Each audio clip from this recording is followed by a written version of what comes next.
বাংলাদেশের কোচকে পুরো ম্যাচে খুঁজে পাওয়া যায় না, অথচ আফগানিস্তানের কোচ জোনাথন ট্রট ও ডিজে ব্রাভো দলকে জেতাতে ভুয়া ইনজুরির নাটকও তৈরি করে।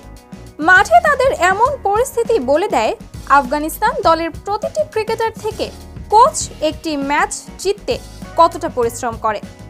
বাংলাদেশের ক্রিকেটার কিংবা কোচ তারা সবাই অলস, তাই তাদের এমন বাজে অবস্থা। এবার বাংলাদেশ দলকে একেবারে ধুয়ে দিলেন অস্ট্রেলিয়ার গ্লেন ম্যাক্সওয়েল।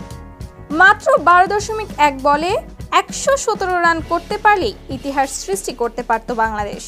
তবে বাংলাদেশ না পারলেও ইতিহাস গড়ে প্রথমবারের মতো সেমিফাইনালে চলে গেল আফগানিস্তান। মাত্র 8 রানে বাংলাদেশকে হারিয়েছে আফগানরা।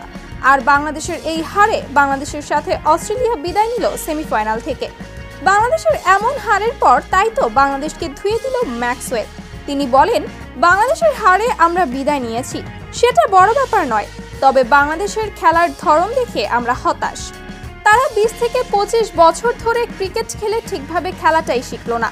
তাদের মতো তাদের কোচদের অবস্থা। বাংলাদেশের কোচকে পুরো ম্যাচে খুঁজে পাওয়া যায় না, অথচ আফগানিস্তানের কোচ জোনাথন ট্রট এবং ডিজে ব্রাভো দলকে জেতাতে ভুয়া ইনজুরির নাটকও তৈরি করে। মাঠে তাদের এমন উপস্থিতি বলে দেয় আফগানিস্তান দলের প্রতিটি ক্রিকেটার থেকে কোচ একটি ম্যাচ জিততে কতটা পরিশ্রম করে।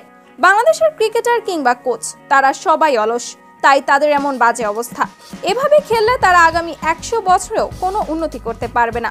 আফগানিস্তান যোগ্য দল হিসেবে আজ ম্যাচ জিতেছে, রীতিমতো বাংলাদেশকে ধুয়ে দিলেন ম্যাক্সওয়েল।